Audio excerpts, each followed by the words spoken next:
بسم اللہ الرحمن الرحیم۔ آیت الکرسی قرآن کریم کی سب سے عظیم آیت ہے، جو ہر فرض نماز کے بعد اس عظیم آیت کی تلاوت کر لے اس کی اور جنت کے درمیان موت حائل ہے، مر گیا تو جنت میں داخل کیا جائے گا۔ اسی طرح جو صبح و شام کے اذکار میں اس عظیم آیت کی تلاوت کر لے جنات سے محفوظ رہے گا۔ جو رات کو سونے سے پہلے اس عظیم آیت کی تلاوت کر لے صبح ہونے تک ایک فرشتہ اللہ کے حکم سے اس کی حفاظت کرے گا اور شیطان اس کے نزدیک نہیں آ سکے گا۔ اللہ جل وعلا نے اس عظیم آیت میں ارشاد فرمایا، اللہ لا الہ الا ہو، اللہ ہی معبود برحق ہے، جس کے سوا کوئی معبود نہیں۔ سب سے پہلے یہاں بیان ہے کلمہ توحید کا، جو اسلام کی جان ہے، اسلام کی بنیاد ہے، اسلام کی روح ہے۔ اللہ بمعنی الہ، اللہ جل وعلا اس کائنات کا معبود برحق ہے، جو ہر قسم کی عبادت کا مستحق ہے، چاہے وہ عبادت قلبی ہو یعنی وہ امور جن کا تعلق دل سے ہے، چاہے وہ امور جن کا تعلق زبان سے ہے یعنی امور عبادت، یا وہ امور جن کا تعلق اموال سے ہے، یا وہ عبادات جن کا تعلق ہمارے جسم کے اعضاء سے ہے۔ ہر قسم کی عبادت کا مستحق ایک اللہ ہے۔ رب ذوالجلال تقدس و تعالی نے ایک جگہ ارشاد فرمایا، ذَلِكَ بِأَنَّ اللَّهَ هُوَ الْحَقُّ وَأَنَّ مَا يَدْعُونَ مِن دُونِهِ هُوَ الْبَاطِلُ۔ اللہ ہی معبود برحق ہے، ماں سوا اللہ کے لوگ جنہیں پکارتے ہیں وہ سب کے سب باطل ہیں، یعنی ان کا معبود ہونا معبودان باطلہ ہے۔ آگے ارشاد فرمایا، الحی القیوم، اللہ وہ ہے، اللہ ایسا معبود برحق ہے جل وعلا جو ہمیشہ زندہ رہنے والا ہے، جسے کبھی موت نہیں۔ وہ جل وعلا قیوم ہے، قائم ہے بے نفسہ ہی، خود قائم ہے اور پوری خلق کو وہ قائم رکھے ہوئے ہے۔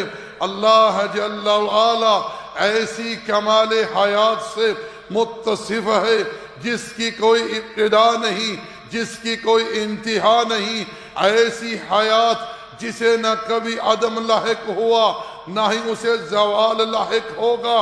اللہم انت الاول فلیس قبلک شیء وانت الآخر فلیس بعدک شیء وانت الظاہر فلیس فوقک شیء وانت الباطن فلیس دونک شیء کل من علیہا فان وَيَبْقَى وَجْهُ رَبِّكَ ذُو الْجَلَالِ وَالْإِكْرَامِ كُلُّ شَيْءٍ هَالِكٌ إِلَّا وَجْهُهُ وَقَالَ جَلَّ وَعَلَا إِنَّكَ مَيِّتٌ وَإِنَّهُمْ مَيِّتُونَ۔ پیارے پیغمبر، آپ کو بھی موت آنی ہے اور ان سب کو موت آنی ہے۔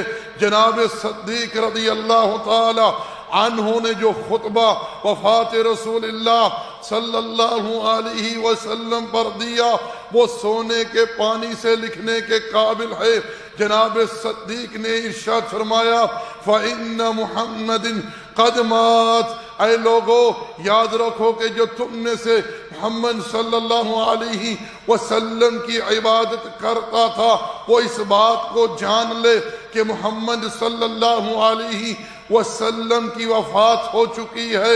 وَمَنْ كَانَ يَعْبُدُ اللَّهَ، اور جو اللہ کی عبادت کرنے والا ہے، فَإِنَّ اللَّهَ حَيٌّ لَا يَمُوتُ، اللہ وہ ذات ہے جو ہمیشہ زندہ رہنے والا ہے، جسے کبھی موت نہیں۔ رب ذوالجلال کی یہ صفت صفات ذاتیہ میں سے ہے، دیگر تمام صفات ذاتیہ اسی صفت پر دائر اور راجع ہیں۔ اسی طرح وہ جل وعلا قیوم ہے، خود قائم ہے، پوری خلق کو قائم رکھے ہوئے ہے۔ اس کائنات میں جو کچھ ہے اللہ کے حکم سے، اللہ کے اذن سے قائم ہے۔ رب ذوالجلال کا قائم رہنا ذاتی ہے، اور دیگر تمام خلق کا قائم رہنا اللہ کے قائم رکھنے سے ہے۔ اللہ جل وعلا کے یہاں کمال غنا کا بیان ہے، وہ کسی کا محتاج نہیں، ساری خلق اسی ہی کی محتاج ہے جل وعلا کی۔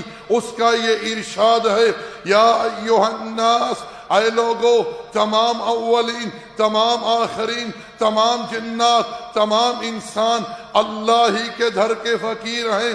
یا ایھا الناس انتم الفقراء الی اللہ واللہ هو الغنی الحمید۔ اے لوگو، تم سب کے سب اللہ ہی کے در کے سوالی ہو۔ اللہ جل وعلا وہ ذات ہے جو ہر شے سے غنی ہے اور ہر قسم کی تعریف کا وہی جل وعلا مستحق ہے۔ اللہ جل وعلا نے ارشاد فرمایا، الحی القیوم، وہ زندہ رہنے والا، ایسی کمال حیات جسے کبھی موت نہیں، اور وہ قائم رہنے والا ہے، اور پوری خلق کو وہ قائم رکھے ہوئے ہے۔ آگے ارشاد فرمایا اللہ جل وعلا نے، لا تأخذہ سنۃ ولا نوم، اللہ وہ ہے جسے نہ اونگ آئے نہ نیند آئے۔ یہ صفات نقص ہیں، یہ اللہ جل وعلا کی شان شایان نہیں ہے۔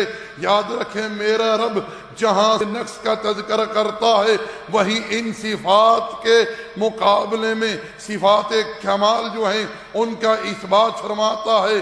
انہیں صفات سلبیہ، صفات منفیہ بھی کہا جاتا ہے۔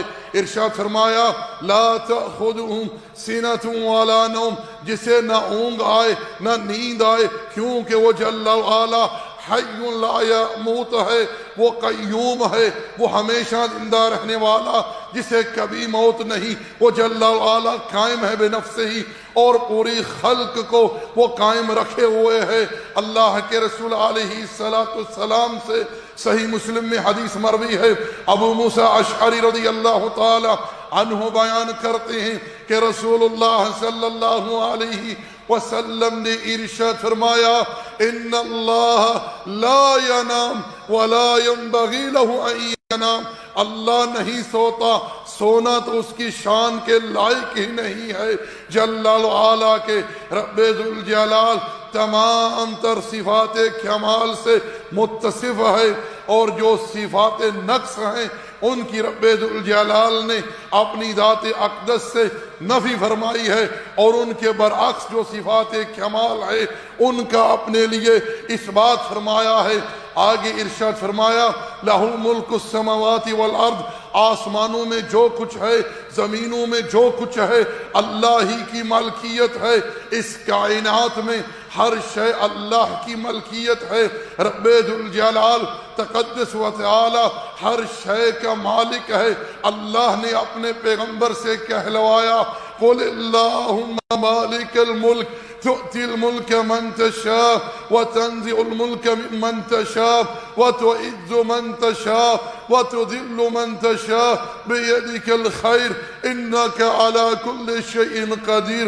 اے اللہ، ہر قسم کی بادشاہت تیرے ہی لیے ہے، تو جسے چاہتا ہے، جب چاہتا ہے، جتنی چاہتا ہے، جیسے چاہتا ہے، اپنی رحمت سے بادشاہت عطا کرتا ہے، اور جب چاہتا ہے، جس سے چاہتا ہے، جب چاہتا ہے، اس سے بادشاہت چھین لیتا ہے۔ یہ تیری حکمت ہے، تو اپنے فضل سے جسے چاہے عزت عطا کرے، اور جسے چاہے اپنی حکمت سے ذلت کی پسپائیوں میں گرا دے۔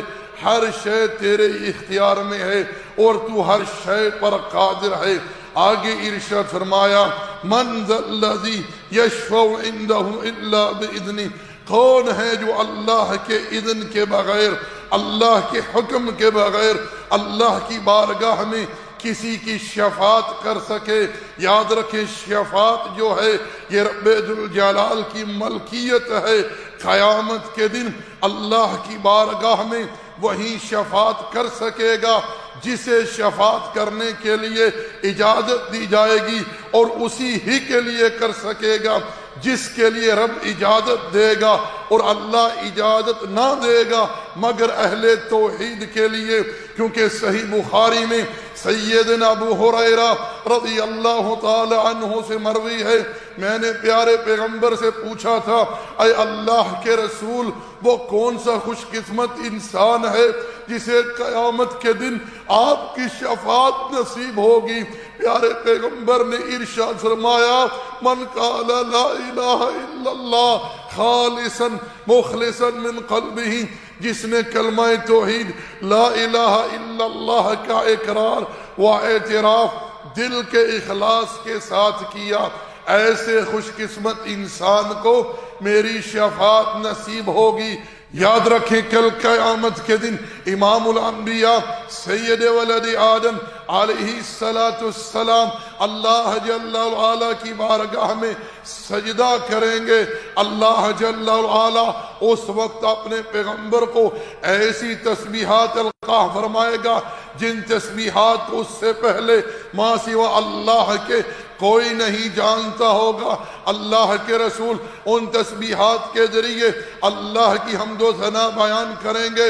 رب ذوالجلال تقدس و تعالی جب چاہے گا اپنے پیغمبر کو حکم دے گا، ارفع رأسک یا محمد، اے محمد صلی اللہ علیہ وسلم سر اٹھائیے، واسأل تؤتى واشفع تشفع، سوال کیجئے عطا کیا جائے گا، شفاعت کیجئے شفاعت قبول ہوگی۔ اس وقت خلق کے درمیان حساب شروع ہوگا، اسے کہتے ہیں مقام محمود۔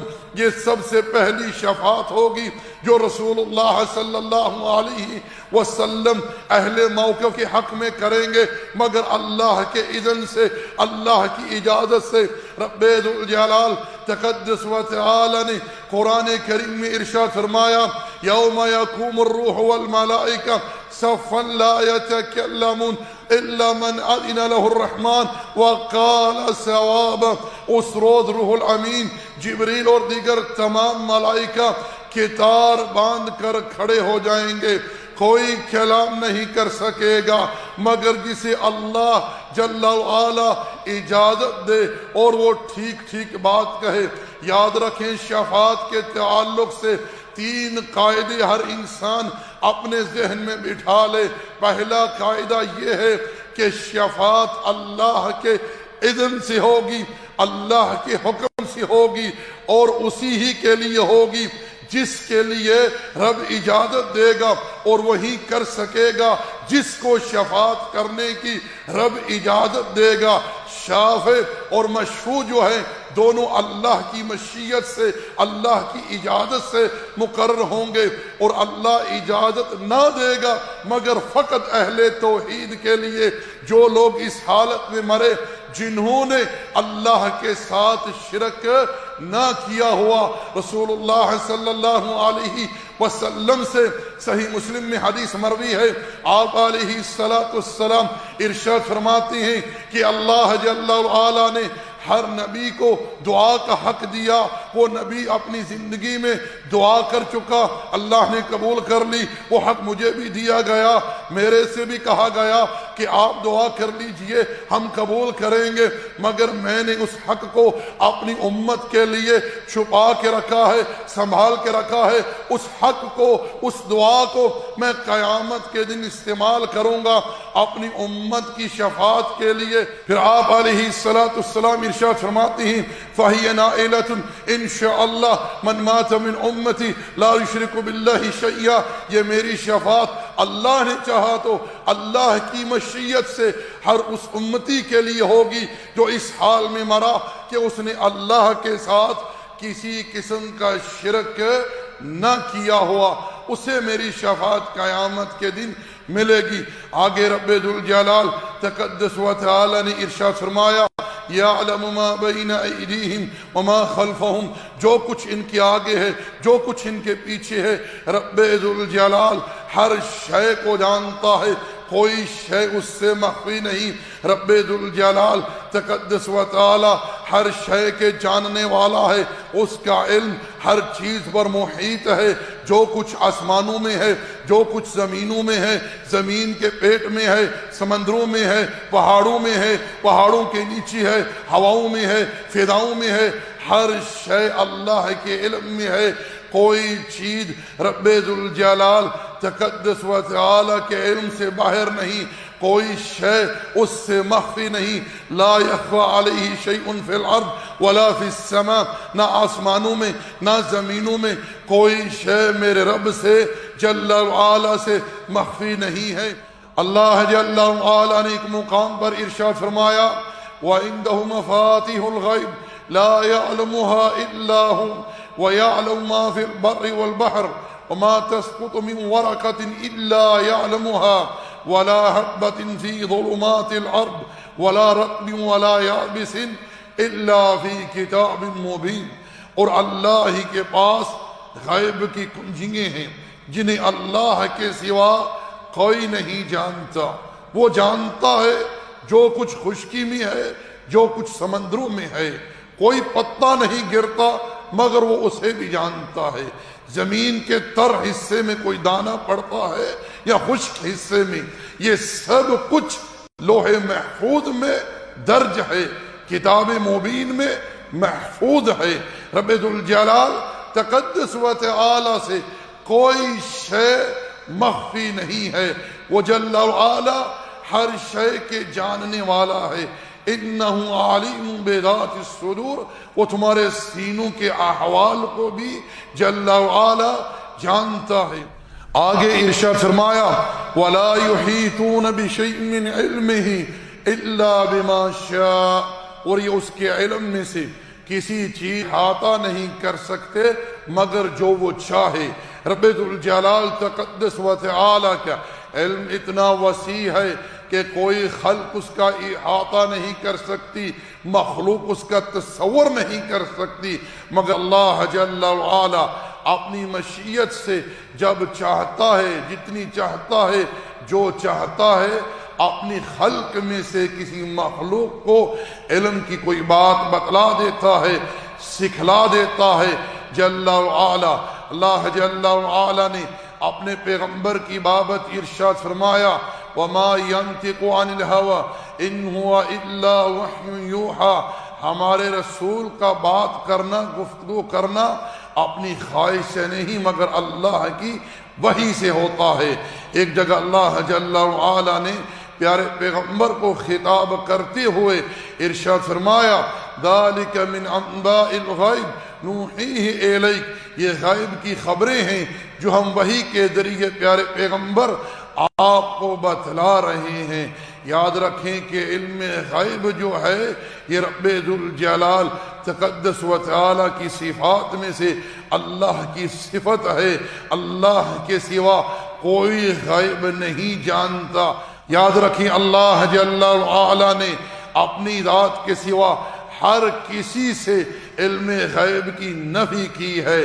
اللہ جل وعلا نے اپنے پیغمبر سے کہلوایا قُلْ لَا أَقُولُ لَكُمْ عِنْدِي خَزَائِنُ اللَّهِ وَلَا أَعْلَمُ الْغَيْبَ، پیارے پیغمبر آپ اعلان کر دیجئے، کہہ دیجئے کہ میں تم سے نہیں کہتا کہ میرے پاس اللہ کے خزانے ہیں اور نہ ہی میں غیب جانتا ہوں۔